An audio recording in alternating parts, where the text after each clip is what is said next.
Big பாஸோட second promo release ஆயிருக்கு. அதுல VGS உள்ள வந்தவன வைல்ட் கார்டு கண்டஸ்டன்ஸ் என்னத்த பண்ணி வச்சிருக்காங்க இந்த வீட்டுல அப்படின்ற மாதிரி பல கேள்விகளை ஹவுஸ்மேட்ஸ் கிட்ட கேட்கறாங்க.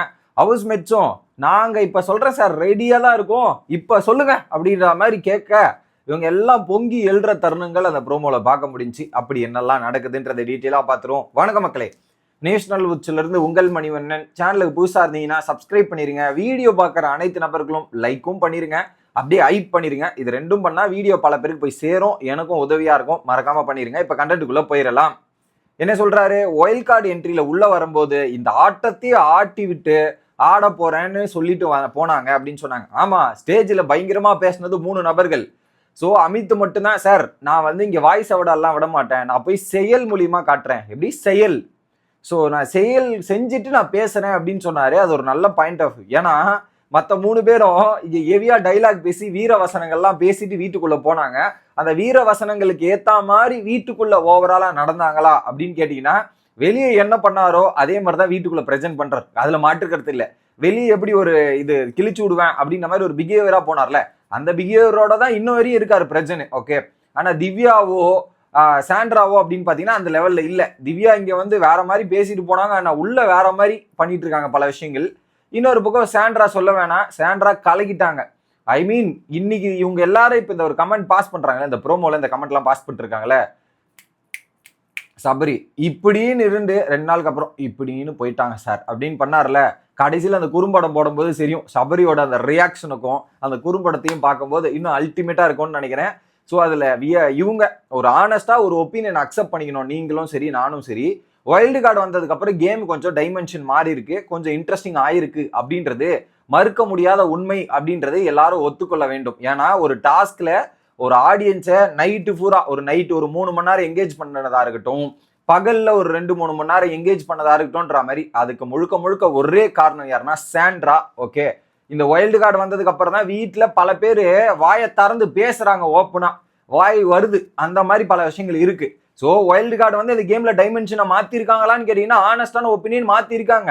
அது இப்போ பல பேர் வாயை திறந்து பேசுவதாக இருக்கட்டும் சரி, லைவ பாக்குறதுக்கு ஒரு ஆடியன்ஸை சேர்ப்பதா இருக்கட்டும் சரி, இந்த லெவல்ல வைல்டு கார்டு அவங்களுடைய வேலையை பார்த்திருக்கிறார்கள் அப்படின்றத சொல்ல முடியும். ஓகே சரி, இதுல கண்டஸ்டன்ஸ் எல்லாம் என்னென்னலாம் சொல்றாங்கன்ற பாயிண்ட்டுக்கு வருமே.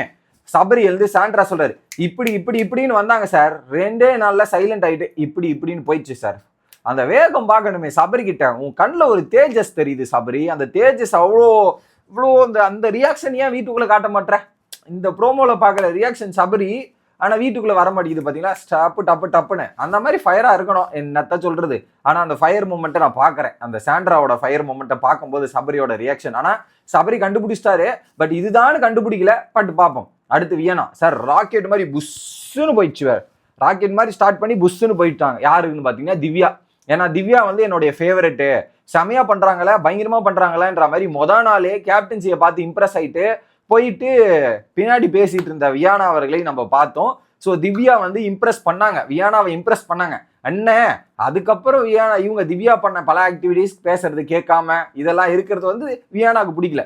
அதான் ஸ்டார்ட் ஆச்சு, இப்படியே இறங்கிருச்சு. இப்படி மேலே போக வேண்டியது இப்படியே புஷ்ஷு கீழே கரை ஒதுங்கின மாதிரி ஒதுங்கிருச்சு சார் அப்படின்ற மாதிரி திவ்யாவை சொல்றாங்க. ஓகே, அடுத்து ரம்யா, பெனாயில் ஊத்தி கழுவிட்டு அப்படின்னு சொல்லிட்டு வந்தாங்க சார், ஆனா இங்க வந்து அந்த மாதிரி எதுவும் நடக்கல அப்படின்னு மாதிரி டோட்டலா முடிச்சு விட்டாங்க. யாரு மாவன, ஒரே டைலாக் சாண்ட்ரா க்ளோஸ், சாண்ட்ராவோட ஆட்டத்தை மொத்தமா முடிச்சு விட்டாங்க போங்க அப்படின்ற மாதிரி இருந்தது.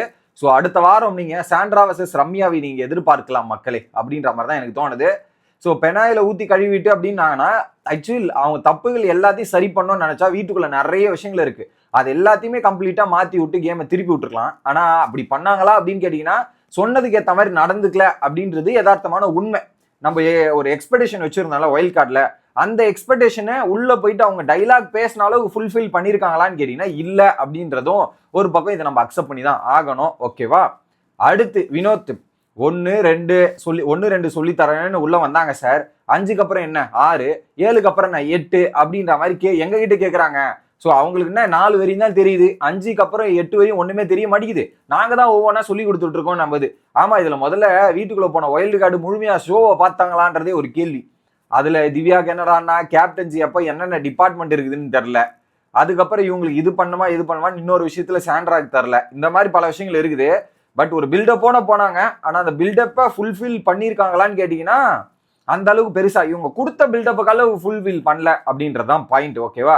இதுல Vijay Sethupathi okay okay okay அப்படின்ற மாதிரி சொல்லிட்டு போறாரு. ரோஸ்ட் இருக்கு. ஸோ இதுதான் சான்ஸ்ன்ற மாதிரி ஒட்டுமொத்த கண்டஸ்டன்ஸும் வயல் கார்டை வச்சு செஞ்சு ஸ்கோரிங் ரேட் எடுப்போம். இன்னைக்கு ஸ்கோர் பண்ண ஹெவியா ஸ்கோரிங் ஆகிடும், வீக்கெண்ட்ல பயங்கரமா டெலிகாஸ்ட் ஆகுன்ற மாதிரி பல முயற்சிகள் நடக்கும் அப்படின்றதான் பார்க்க முடியுது. உங்களோட கருத்து என்ன அப்படின்றத கமெண்ட் பண்ணுங்க. அடுத்த வீடியோவில் வந்து சந்திக்கிறேன். Bye guys.